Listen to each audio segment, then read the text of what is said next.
Good afternoon, members of the press. Let me welcome you. Last time I realized you left me alone. I'm happy to welcome you back. So I have a small brief statement to make following what has been happening in our county and in the country. And this is what I want to address.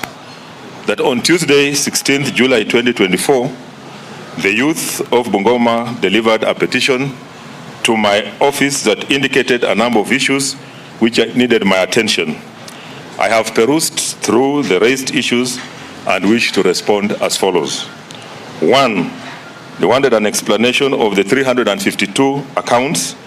They are seeking a detailed explanation and transparency regarding the 352 accounts associated with the county finances. The response is, it is true that the county government of Bungoma operates 352 accounts. The accounts are categorized as follows. 1, we have the special purpose account. In this account, we have programs like NARIB account, Bungoma Municipality, Urban Development Grant account, Kimilili Municipality Special Purpose Retention account, which are 9. Then we had accounts that are at Central Bank, 10. We have 3 project management accounts, which are in the Ministry of Water and Tourism. 4, we have sub-county interest accounts for the Department of Public Administration in all the 9 sub-counties. 5, we have Mabanga operational account in the Ministry of Agriculture, which are 2. 6, we have level 4 and 5 hospital accounts for all health facilities in the Ministry of Health, which are 19. 7, we have own source revenue collection accounts for local revenue collection in the county, which are 4. 8, we have vocational training center accounts for vocational training centers in the Ministry of Education, which are 152. 9, we have health facility and dispensary accounts for all dispensaries and health facilities in the Ministry of Health. That brings a total of 352. Number 2, the issue was the youth of Bungoma County called for the development and implementation of a comprehensive youth and sports policy. My response is that the policies are at an approval stage at the County Assembly. I urge the County Assembly to speed up its approval and also to ensure that there is adequate public participation in order to capture all the views, especially from the youth. 3, there was a demand that Monica Feather must go. My response, I have directed Dr. Monica Feather to proceed on compulsory leave for 1 month pending investigations into the allegations leveled against her. Ms. Caroline Halai Makali, who is the substantive CECM for Health and Sanitation, will be the acting CECM for the Department of Gender, Culture, Youth and Sports. I have also formed a committee to look into and investigate the allegations leveled against her. The committee comprises of Advocate Saul Wasilwa, who will chair, 2 Moses Narwenyi, and 3 Purity Kafuna Masinde, who is the County Solicitor General. I call upon the youth and anybody with an issue against Dr. Monica to furnish the committee with petitions by 26th July 2024 in order to facilitate investigations. The petitions are to be dropped at the County Secretary's office between 8 a.m. and 5 p.m. on weekdays starting from today, Friday, 26th July 2024. Additionally, I direct the Department of Youth to advertise the position of Director Youth so as to strengthen the department, thus enhancing efficiency and effectiveness. Number 4, 30 equal share distribution of tenders. To ensure all county tenders are allocated equally among youth, women, and persons with disability. The county government of Bungoma, as at 15th April 2024 for the financial year 2023-2024, has fulfilled the legal requirement of 30% tenders to the youth, women, and people living with a disability by awarding tenders. For further information, I will encourage that we check with the procurement department for the breakdown on how this has been done. Reorganization of the County Public Service Board. The youth called for a thorough reorganization of the County Public Service Board to enhance efficiency, transparency, and accountability. My response is that the board is established under Article 57 of the County Governments Act 2012.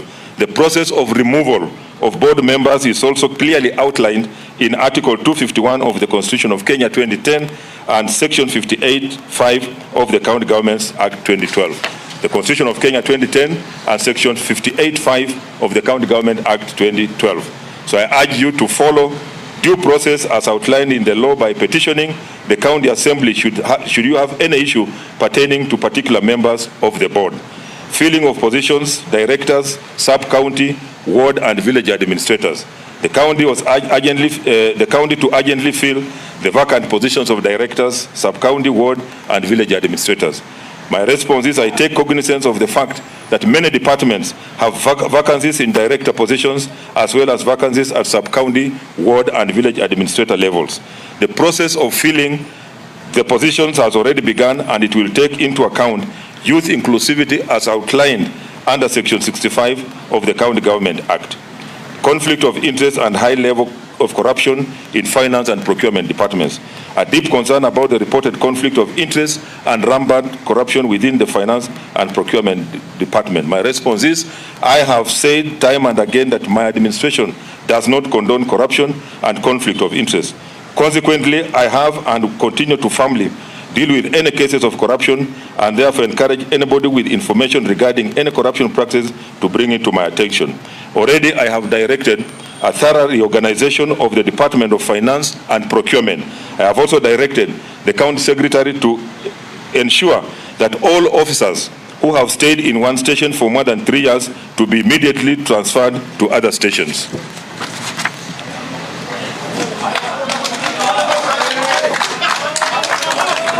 Relocation of meetings. The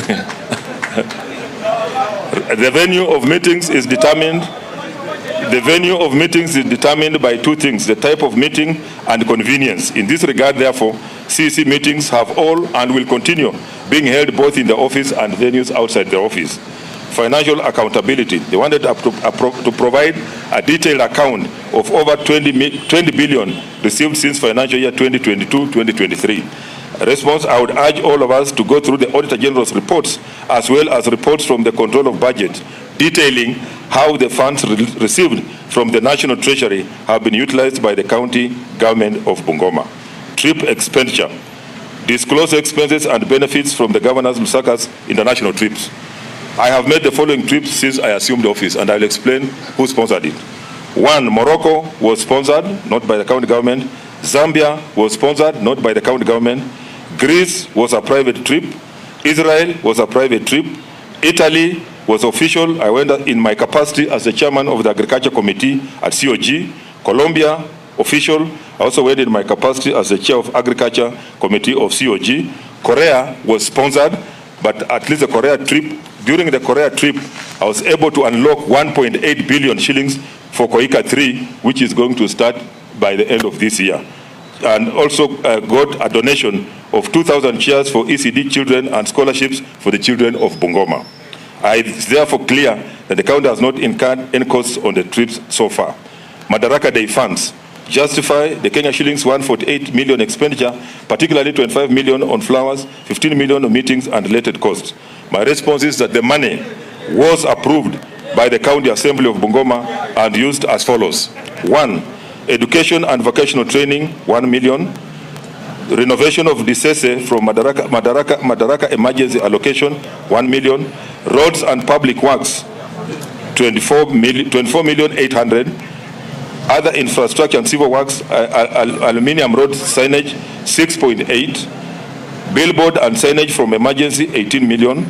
Trade, energy and industrialization, 13 million. Payment of electricity bills, 13 million. Lands, urban and physical planning, 25 million. Urban purification, 25 million. Gender culture, 5 million. Preparation of county handbook, 5 million. Youth and sports, 60 million. That is for the stadium. Completion of Masinde, that was completion of Masinde Muliro Stadium, phase 1. Public service management administration, 12 million. Catering services, water, etc., 4 million. Advertising, awareness and publicity commercial, 1 million. Advertising, awareness and publicity digital communication, 1.5. Advertising, aware publicity jumbo flag, 1 million. Advertising, awareness and publicity miniature flags, 2 million. Advertising, awareness, publicity printing of flyers, 2.5. Media mobilization publicity, 8 million, a total of 148,800, which was approved by the County Assembly. Returned funds, Explain why over 3 billion for development was returned to the National Treasury. Response: there are no development funds that have been returned to the National Treasury since 2022. The county has so far spent about 5.1 billion on development projects since I took office in 2022. The projects include Kandui stalls and bus park, which is ongoing, administration block, Kamkuya market, which other one? Not industrial park. Sangalo, and many others which we can list here. Revenue shortfall. Address why the county on-source revenue is below its potential of Kenya shillings 2 billion annually. The issue of county on-source revenue has been a deep concern for all of us. The executive and the county assembly have suggested the implementation of various measures that have seen the growth of revenue as follows. 2013 to 2014, we raised 182,633 million. 2014-2015, it rose to 333,487.86. Appropriation in aid was 171,142,856, which was a total of 504,623,642. 2015 to 16, it rose to 630,988. 2016-2017, it rose to 661,588. 2017-2018, it rose to 619, dropped to 619,395. 2018-2019, it rose to 650,594,486. 2019-2020, it rose to 777,457,862. 2020-2021, it rose to 758,248,135. 2021-2022, it rose to 983,206.58. 2022-2023, it is 1,027,308,987, and 2023-2024, it is 1,024,226. You realize that there is a drop in appropriation in aid because of the doctor strike, which led to a decline in getting revenue in appropriation in aid, and that has been marked in the Ministry of Health. Those are the issues that were raised, brought to my attention in the petition. I have attempted to respond vile wameuliza. Kama mtu hajatosheka, naomba pia bado niko naweza kukujibu, naweza kukupa majibu yale ambayo unataka usikie, lakini kwa sasa hayo ndio nilikuwa nimepata. Na niwashukuru wote ambao wamekuja hapa kunisalimia wiki jana. Hawakuvunja sheria, hawakuvunja mali yoyote, na hiyo ndio tunataka tufanye. Kama tuko na maneno tunatembea, tunakuja tunasalimiana, lakini tusivunje mali, tusiharibu mali ambayo tumetengeneza hapa. Niwashukuru sana, Mungu awabariki.